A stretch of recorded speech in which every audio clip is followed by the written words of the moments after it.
Hello.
Who all's with me this morning?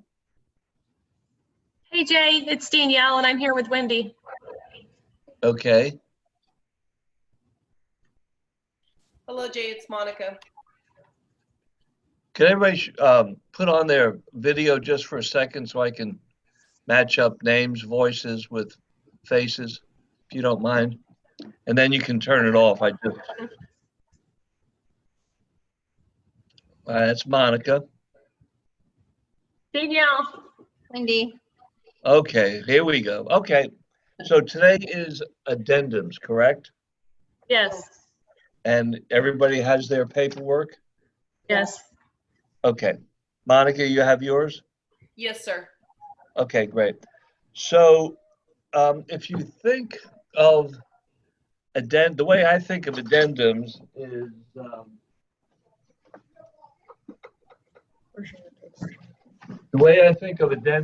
is I think of it as a disclosure, and generally we're giving a disclosure to the buyer, but there's one that we give to the seller.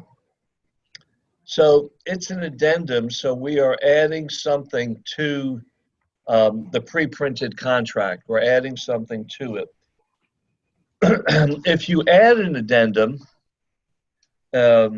if you look at what I've done, I've given you the whole stack of addendums, and then I've also given you the page on the contract where you have to declare what addendums that you're going to submit, so that everybody knows that, hey, there's extra paperwork that's coming along with the contract. Everybody understand that? Yes. Pretty good with that? Okay. So, yeah, if you just keep in mind that addendums are really disclosures and that we have to do these disclosures. So let's start on A. Now, the good news is I'm not going to go over every single one of these addendums with you because I'm just going to go over the ones that we use most often.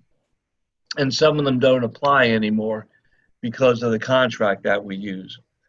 But every addendum, if you look here on top, it looks just like a contract. You have the seller's name and the buyer's name and then the property address.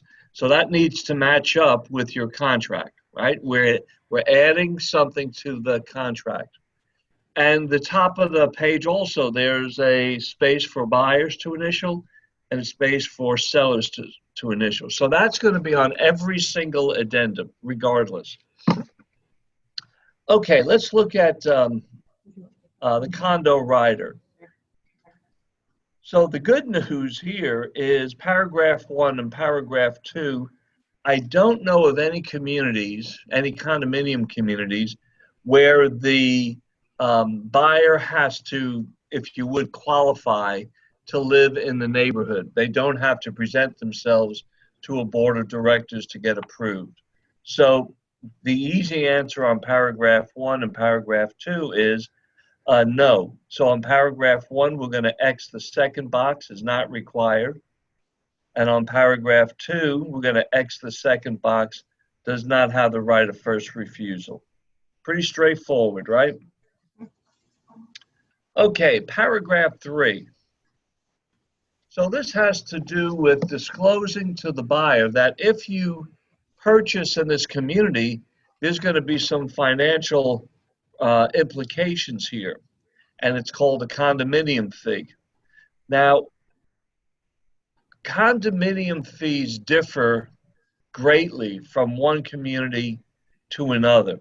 I live in a condo, and I think my monthly fee is $560 a month. And people go, God darn, that's a lot of money. Well, it may be, except that you as realtors, you need to know what does that fee cover, because these communities do not have the same fee structure, which means that they don't give the same benefits. For example, where I live, it's a gated community, so we have the use and maintenance of both gates, the use and maintenance of the clubhouse and pool and jacuzzi. There's a reserve for repay. These are, anytime you have a community behind a gate, those streets are going to be private.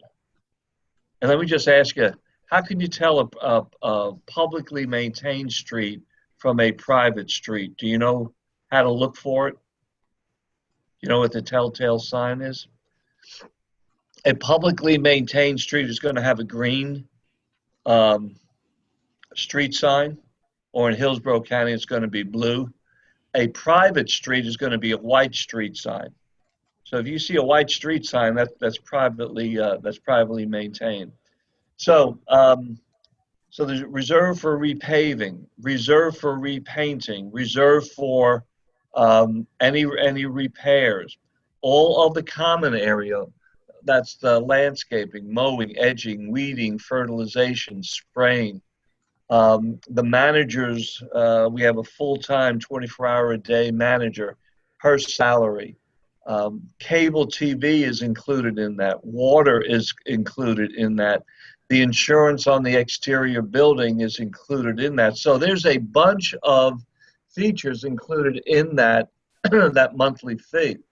Some condo communities, that is not the case. They may not pay for the termite, the termite guy to come by. They may not pay for, or I'm thinking of one community where the homeowner is responsible for the first 3 feet out from the building. Okay, so it all differs. My point is, especially if you're a listing agent, or it doesn't make any difference, listing or selling agent, you need to know what those fees cover. Okay, so on paragraph 3, the first blank line, it says a certain amount of money is payable. Now, how often do we have to pay that fee? Usually, condominiums are paid monthly. Sometimes they're paid quarterly. But condo fees generally have to be paid more often because of the services that are given, such as, you know, the landscaping. People, those landscapers have to buy their gasoline every week. They want to get reimbursed.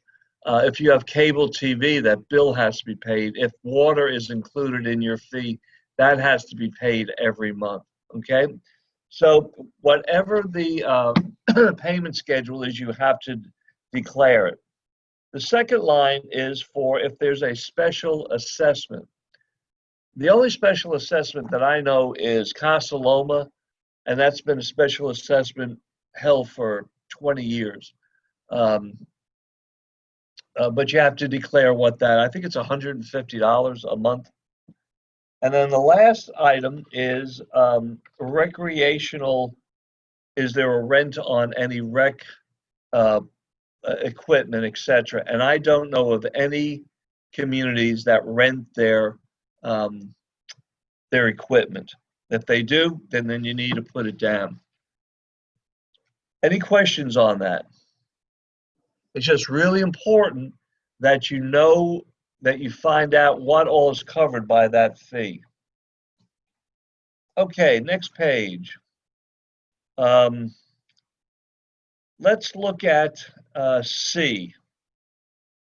Seller represents that seller is not aware of any special or other assessment that has been levied by the association, or that has been an item, now here's the deal, or has been an item on the agenda or reported in the minutes.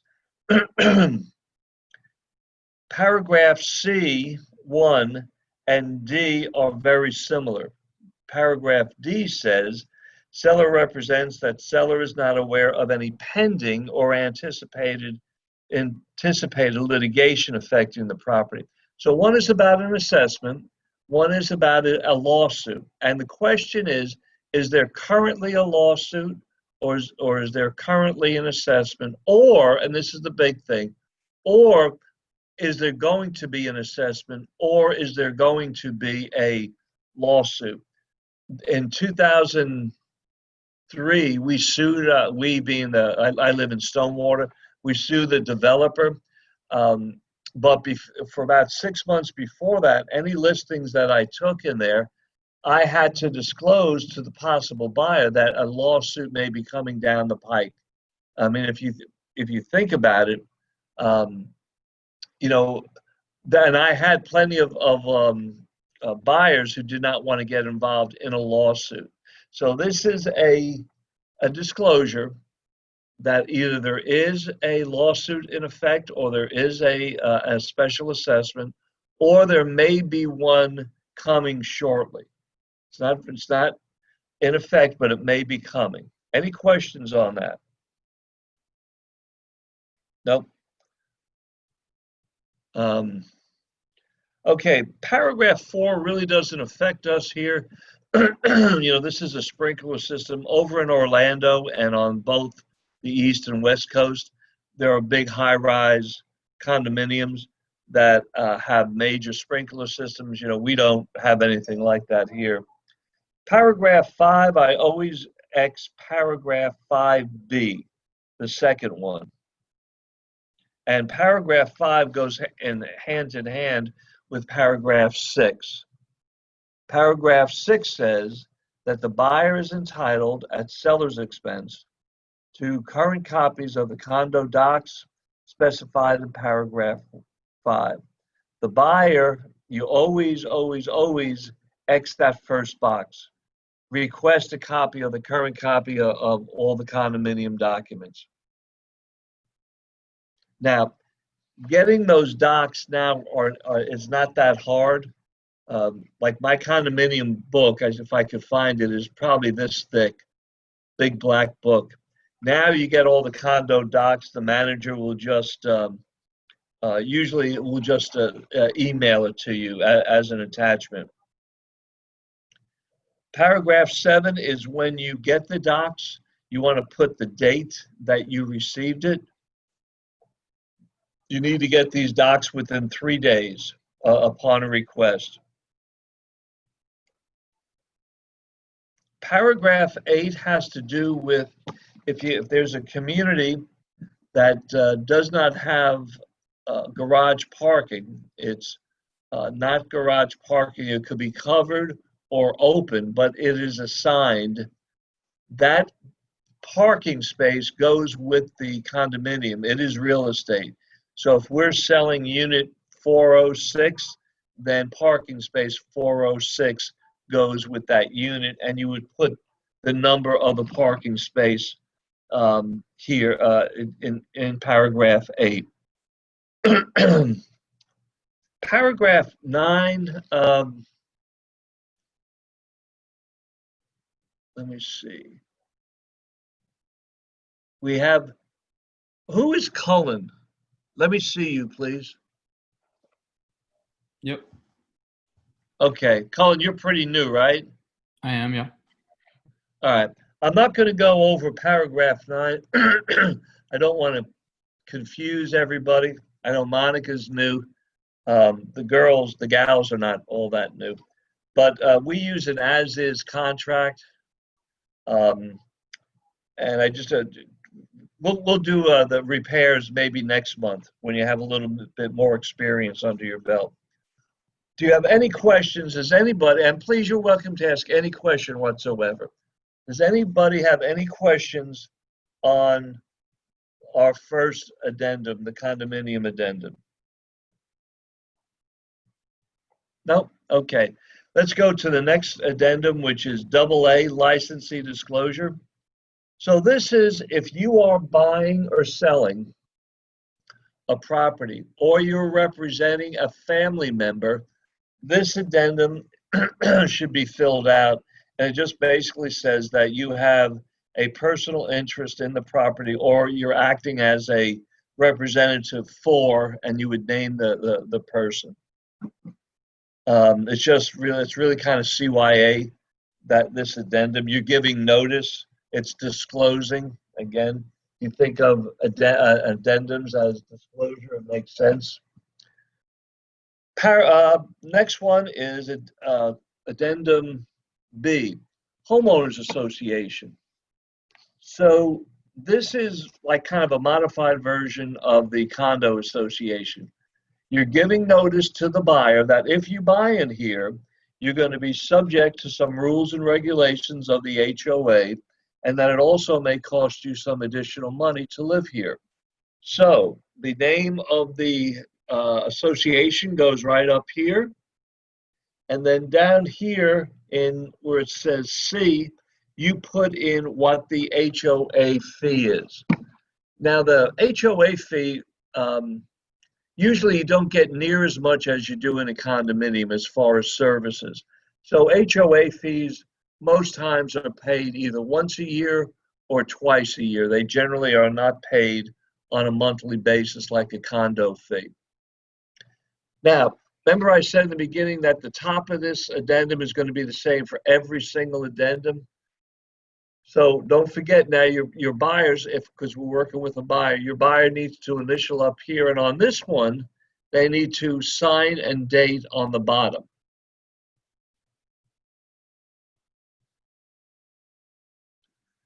Okay, double B, we're not going to go over. Seller financing. The next one, seller financing and assumption of mortgages. I haven't seen those in literally decades. If you have something like that, you're welcome to come to me. I'll go over it with you. However, Addendum E is a FHA and VA financing addendum. Now, you will, in this market, we use FHA quite a bit. If your customer is going FHA, then they will check paragraph 3. If they're going VA, they will check paragraph 4.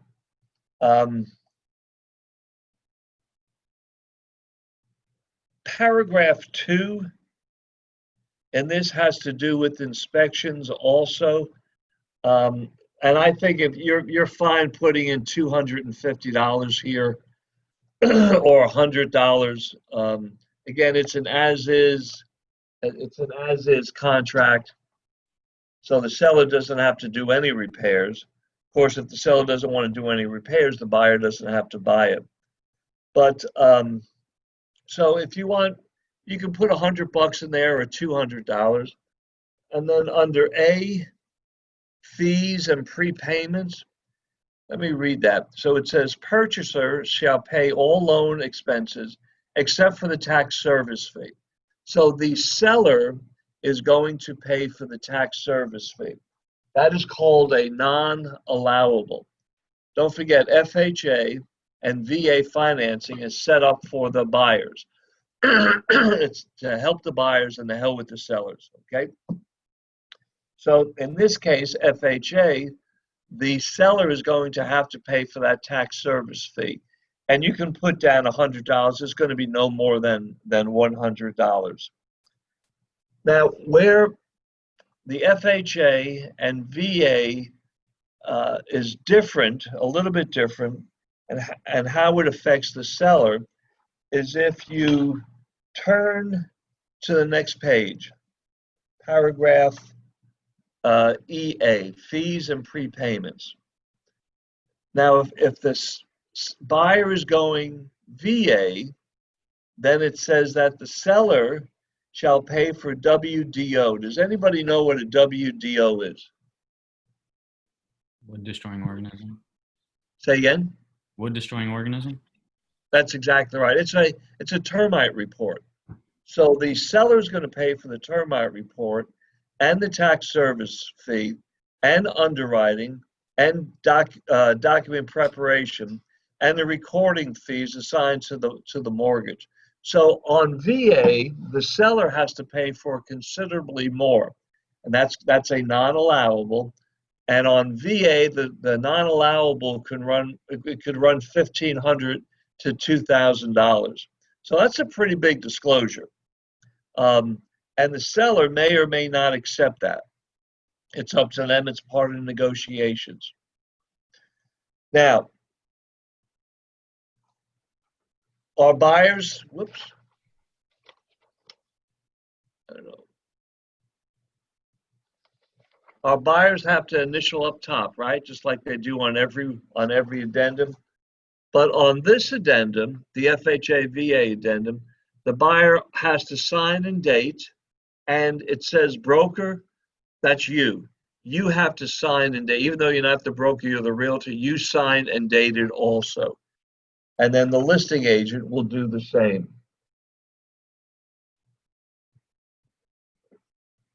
Any questions on that? Good, all right. The next addendum is the appraisal contingency. Now, I don't have a problem with this, except that on this line right here, the second vacant line, let me just read it. This contract is contingent upon buyer obtaining at buyer's expense a written appraisal from a licensed Florida appraiser stating that the appraised value of the property is at least, and if you want, you can write in contract price, those two words, contract price, or you can put in the numbers of the offer, whichever you want. Contract price is, or it's in parentheses, it says purchase price. You can write either of those in there. That's fine, right? So the contract's contingent upon the property appraising out. But my problem is it says on or before a certain date.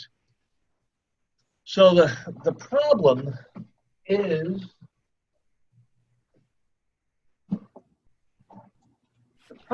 we can't tell the bank when we want the appraisal done. We can ask them, but they don't really care. They have their own schedule. And so the problem occurs that if the appraisal is done after the date that we put down here, the appraisal is done after the date we put down there, and it does not appraise out, our buyer is stuck with that, appraisal. So if you want to use this form, you can put in the purchase, you can write in the word contract price or purchase price. And if you want, you can just put a line through that where it says on or before. Because you don't want to obligate your buyer to something that they don't control. Does that make sense to everyone? Good? Okay. The next item, addendum, is a short sale. Now, thank God we don't have too many short sales right now. It was a horror show, ladies and gentlemen. It was back in 07, 8, 9, 10, 11, and 12 when, one time we had like 70% of all our closings were distressed properties, either foreclosures or short sales. It was not fun. So this is a short sale contingency addendum. And what that means, so a short sale is like this. It's just like a regular real estate transaction where the buyer makes an offer, the seller signs it, accepts it, it goes under contract. Except with the short sale, when it goes under contract between the buyer and seller, now we have to give all the paperwork to what's called a third-party lender. And the third-party lender is the lender not of the buyer, but the lender of the seller, who the seller got their mortgage from. Because they are short, the sellers are short sale candidates, and they are petitioning their lender for them being the original lender to take the short end of the mortgage. Maybe the balance on the mortgage is $200,000, but the property is only worth now $150,000.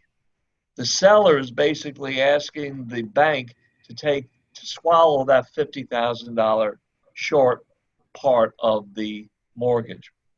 So this addendum is giving notice to the buyer that you are involved in a short sale property, and that the short sale transaction is going to be dependent upon the third-party lender either accepting the offer or not accepting the offer.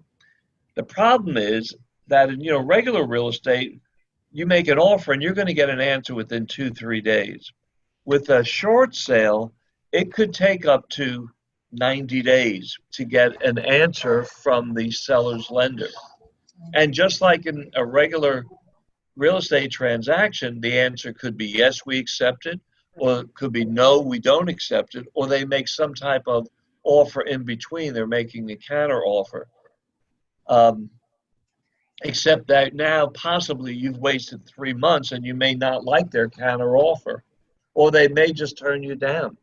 So this is giving the buyer notice that this is a short sale, and that those other issues come into play. One thing that's a little bit different is in a regular real estate transaction, when we go under contract, then the buyer has to, has to make their loan application within a certain amount of time. And they also have to get their escrow money to the title company. And they also have to do their inspections. Well, in a short sale, they do have to get their escrow money to the title company. Okay, that's the same.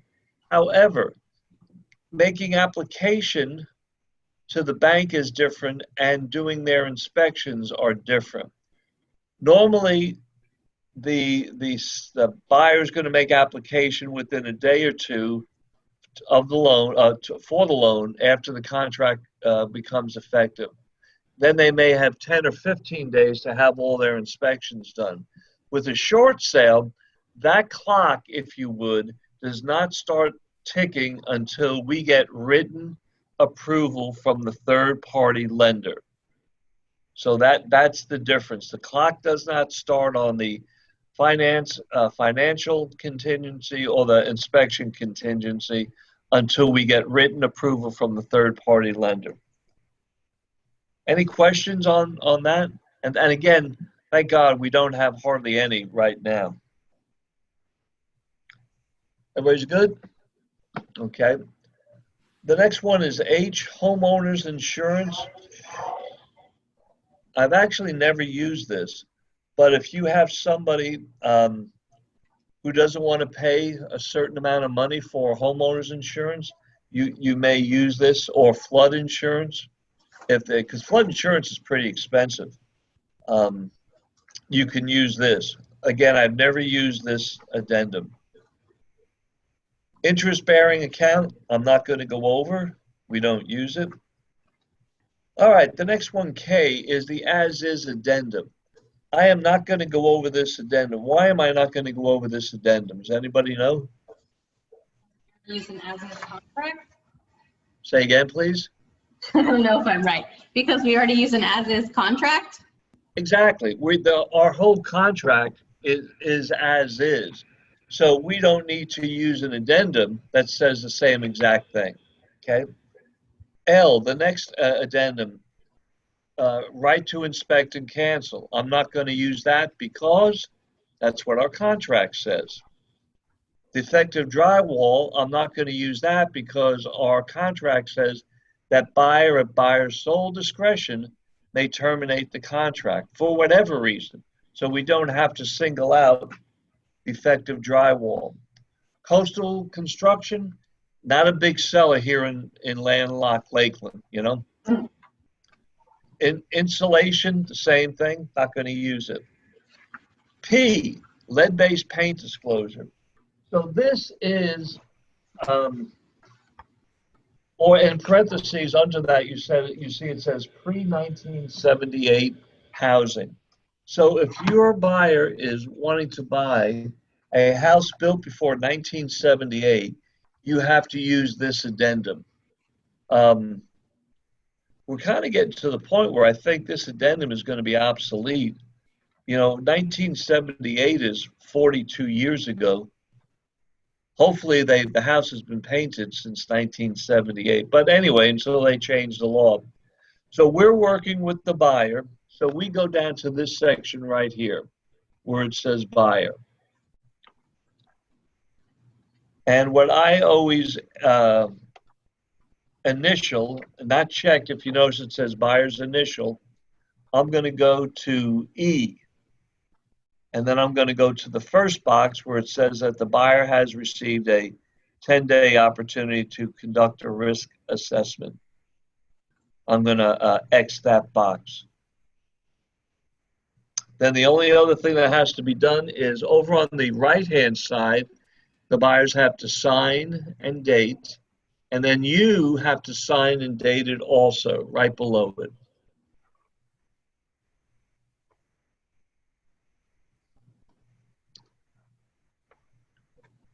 Everybody good with that, or anybody have any questions? I don't think so. No. Okay, Q, housing for old geezers. So if you're working with the geezer, and this is if you are, there are some communities in town that you have to be 55 or older to live there. And this addendum applies to that. And let me just say this, these 55 and older communities are not all the same. They have different guidelines for, not everybody in the park has to be 55 or older. In some parks, there's a certain percent that can be less than 55. There are different rules and regulations on children. How long can they stay at the park? I mean, you can get into some real uncomfortable situations. So it's important that your buyers get those deed restrictions and know exactly the type of community that they are wanting to move into. Okay, rezoning, we're not going to use. Lease purchase, I really don't want to go over this. This is basically a rent to own. If you have somebody who doesn't want to buy, is a little skittish but wants to rent, basically rent, but they want to do a rent to own, come see me, because there is some downside for the buyers on that. Next one, T, and the next one, U. So pre-closing and post-closing. You know, normally we don't want to give occupancy until the property is closed. Everything's done and the property is funded. But every once in a while, there's a situation where the buyer, the buyer may want to stay in the house after closing for a day or two or a week, or the, let me restate that. The seller may want to stay in the house after closing for a day or two or a week. And sometimes the seller wants to stay in. Sometimes the buyer wants to get into the house before closing. I would recommend to you that you do everything not to make that happen. But there is a time every once in a while when to keep the deal alive, it has to happen.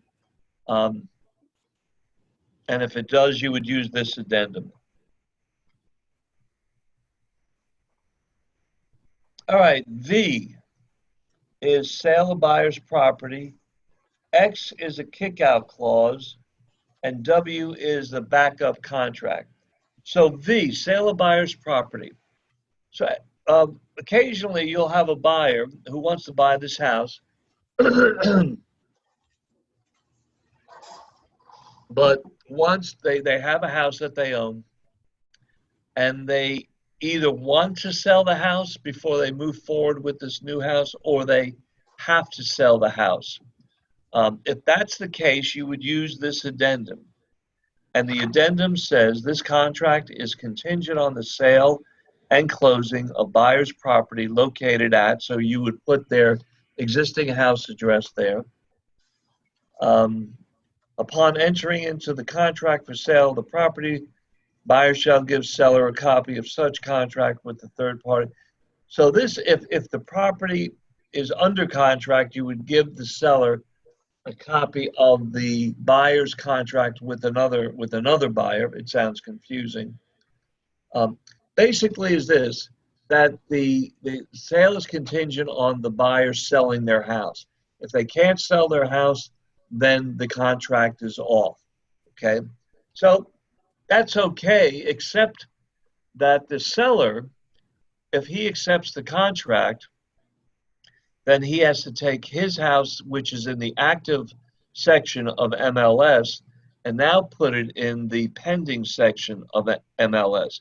The problem with that is that realtors working with buyers only look in the active section of MLS. So the seller's property goes invisible. It goes dark, right? So there's a big gamble on the seller's part to do that, to accept this contract with a sale of buyer's property contingency. What you can do is you can put on this other addendum, Addendum X, which is called a kick-out clause. And what that says is that the seller accepts the contract with the sale of the buyer's property contingency, but is adding this other contingency to it.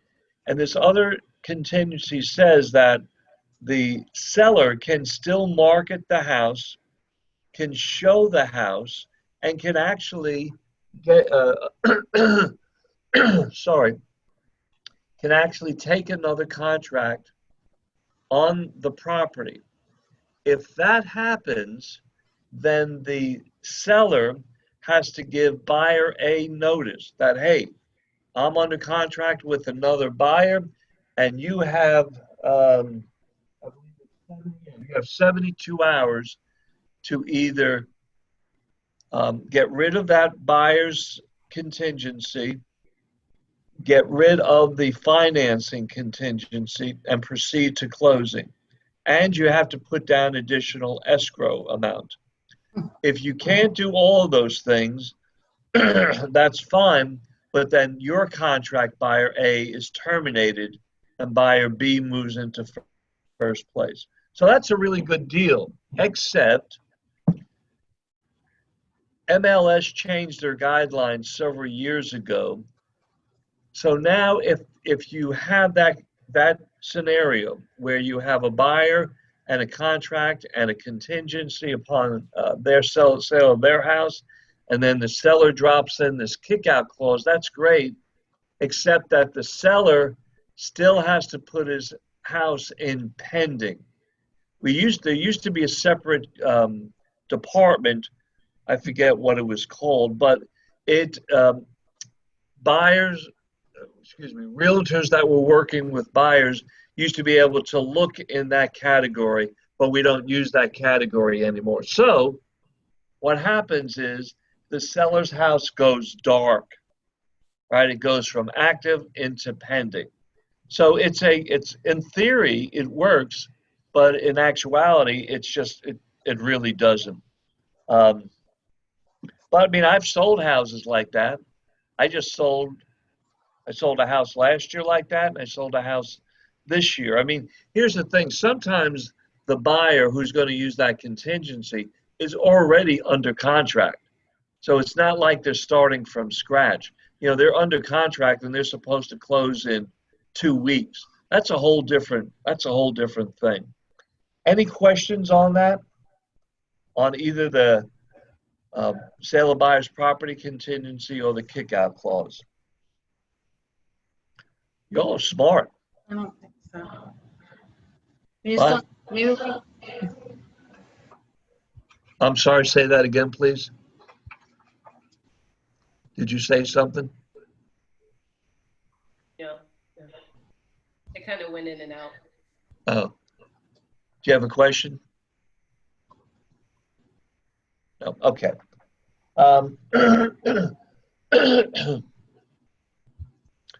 Okay, next thing is a backup contract. So a backup contract is, the scenario is this. The seller is under contract with buyer A. Along comes buyer B who wants to buy the property. And he's told, look, it's already under contract. Buyer B says, I know that, but I want to put a contract in that if something happens to buyer A's contract, I'm in first place. I can just move in and take his place. That's what a backup contract addendum is for. And it's good, if the contract falls with buyer A, then buyer B moves into first place. Great. If buyer A's contract closes, then buyer B's contract goes away. It becomes void. Okay. The next two things, attorneys. I'm not going to go over that. Anybody can use anything. And then the last thing I have is seller contribution. You all have that in your packet? Yeah. Jay, have you ever used a contract before? I've not used a backup contract. I've used the kick-out clause a couple of times. Okay. I was just curious. I have a client who actually is interested in one of the houses, but it does currently have a contract on it. Now, here's the thing. The seller of that house is under no obligation to entertain an offer from your buyer. Right. But, the way I look at it as a listing agent is the seller has nothing to lose because buyer B cannot influence buyer A. Mm-hmm. Buyer A is solid in their contract. Even if buyer B comes in at $10,000 higher, the seller cannot kick out buyer A. Right. Buyer A is locked into the contract. Right. Okay, the last thing I want to go over is this. Did you guys tell me you have this paper? Yeah. Tell me that Okay. What is that? Oh, never mind. I found it. Seller contribution. So our buyer wants the seller to help them out on their closing costs. Can they do that? Yes. How do they do that? By using this addendum. Now, let me just say this. Different loans have different maximum contributions allowed. FHA may be a certain amount and conventional may be another. And what my point is, if conventional allows only a 3% contribution, then by God, don't ask the seller for 6, because even if the seller agrees to the 6, the lender's only going to allow 3. Does everybody understand that? Yes. So what Everybody, about for VA loans? Do you know the percentage for that one? no. Do I Just ask your lender. ask the lender? Okay. Yeah.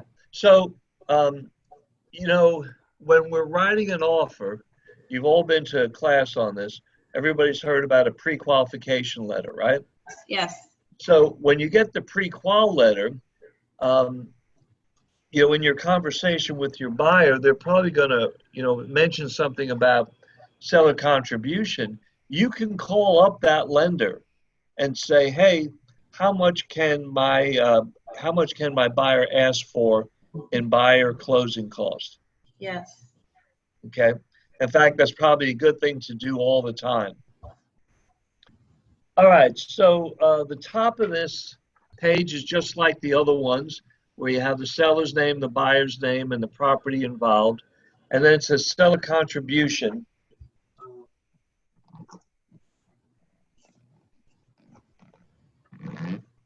To buyer's closing costs. And it says the seller shall contribute the total of buyer's closing costs, prepaids and non-allowables, not to exceed a certain percent of the purchase price or a dollar amount, whichever one you want to use. Okay? And then the buyer and seller need to sign and date.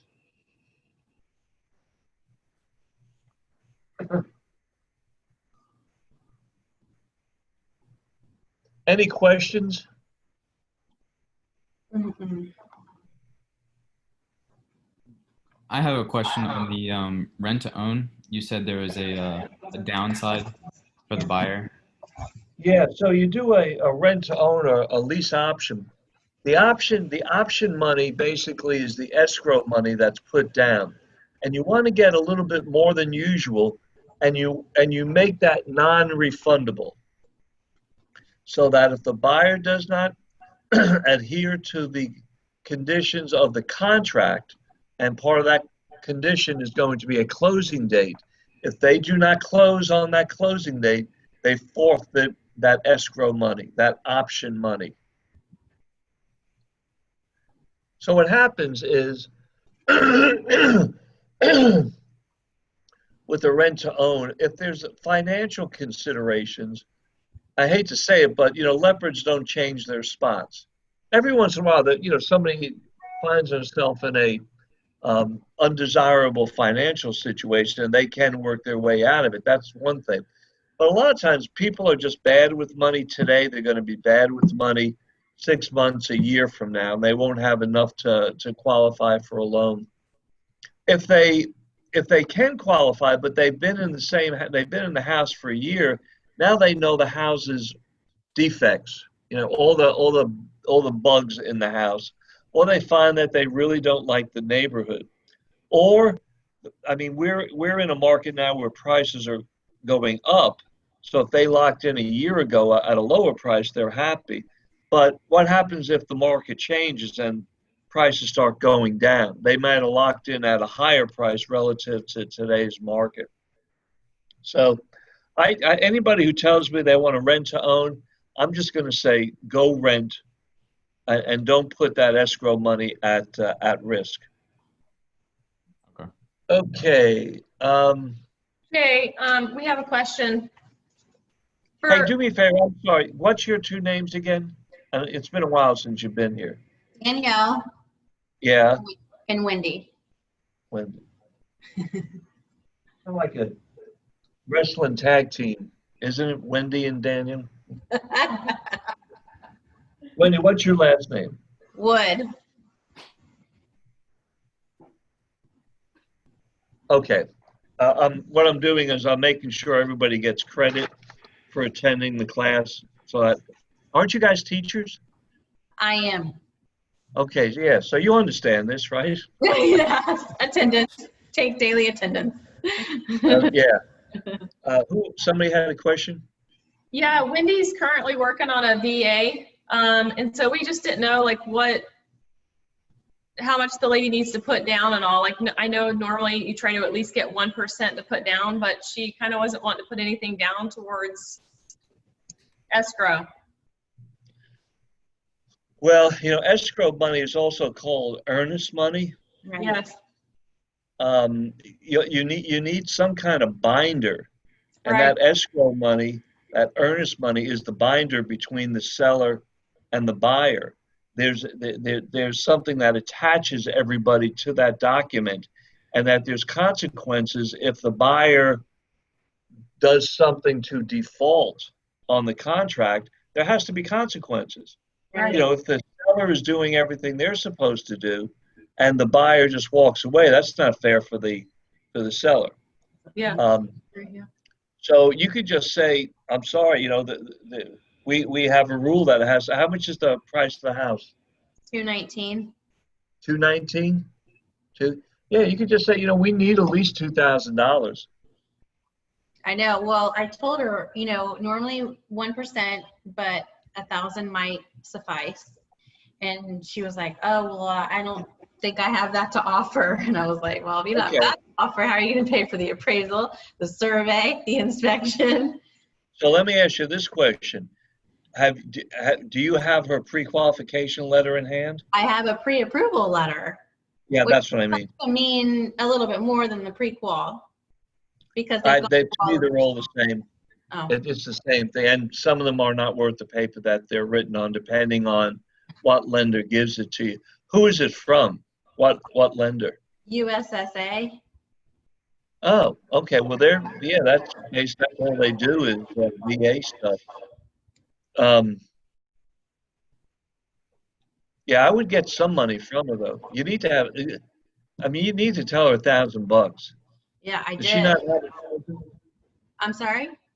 How is like if you had a good question, how is she going to pay for all these other charges? All the other expenses. Well, see, before I asked her all of those questions, I wanted to get more clarification. So I knew what to ask her and what to go to her for. You could also call up USAA and see if somebody will talk to you specifically about it. They may not, but It's funny, we did that and we ended up getting somebody who was fairly new. So she kept having to put me on hold to ask the question and then come back to me. So then I'm like, I need somebody who knows what they're talking about. yeah, I mean, I don't know what to tell you. I would tell you get $1,000. Yeah. Okay, cool. And then she's also going to need to pay for the termite and all too, right? The All home the inspection. inspections. No, well, if you look at the VA addendum, Yeah. Yes, The we seller saw pays that. for that. the seller pays for for the termite. The home inspection, does she pay for it? Yes, The seller or the buyer? the buyer. Even VA? Okay. Yeah. If you look at the addendum, it tells you specifically what the seller has to pay for. Yes, I see it right there. We highlighted it. Okay. And then it also tells you what the purchaser has to pay for. Okay. It's, And none of that stuff can be rolled in to anything, right? Like she So like a mortgage or she something? can't bring it to the table at closing. All that kind of stuff has to be done prior to all that. well, no, a lot of times the appraisal is put on. No, the appraisal and the it's called the application fee, where it's the appraisal and the credit report is paid by this buyer up front. Okay, appraisal and credit. That's really interesting that she's pre-approved and she has no money. I don't know how the hell she's going to. That's why I meant about you calling USAA to ask whoever gave her that. Did they sign the pre-approval letter? I believe so. It's on my email. I'll take a look. If you could talk to that person specifically, Yeah. or maybe somebody, there's a file number, a case number, maybe they can pull that up. Yeah, I gave her the case number, but she was new, so I'll just call the case officer back, like the main person who did her thing, Okay. rather than just the customer service representative. Yeah. Right. Yeah. Okay. Yeah. It's that's interesting that she has no money, but she can qualify. That's scary because, I mean, that's not really doing that buyer a favor, because if anybody's ever owned a house, within 6 months of you purchase a new house, you're going to have to buy something for that house. Right. And if you don't have the money, Okay. Any other questions or comments now about this or anything else you're welcome to ask? Yeah, we went to go write a contract last night, and my DocuSign works, but Wendy's DocuSign, whenever she pulls it up under, what'd you do, MC376? Yeah, when I went to go pull it up, it didn't have all the different documents that I could. So this is a tech question? Yeah. A computer? You're asking me? Oh, yeah. Seriously? You not know who you're talking to? You were the knower of all. Yeah, I'm Even the sorry, I estimated- can't help you with that. No worries. I don't even know where to put the key in to turn on DocuSign. I'm sorry. That's great. Monica, did you have a question? Yeah, because last night I was doing the same thing, but I noticed that the estimated cost form was not in there either. So is that also a tech question, or is that something that we just pick up at the office? It's probably a tech question. I'll ask. I could ask Nicole. That's probably a really good thing to do. Not a problem. And then I do have another question, but it has to do with the listing. Okay, I was wondering, because the last time that we talked when I was in the listing class, you had told me I can do like an appointment with you where you can kind of go over and just kind of look and make sure that everything was done correctly. Can I do that appointment with you? sure. Okay. Do you want us to do it now, or would you like me to call you afterwards? Yeah, call me afterwards. It's 602-4781. 602-4781. Perfect. Okay, anybody have any questions about what we covered today or anything else besides techno questions? No, I think we're good. No, I think we're okay. Okay. All right, I got all your down here for attending, and have a good day. We'll talk to you later. You Okay. too. Bye, Jay. All right. Thank you. Good luck. Bye. Bye-bye.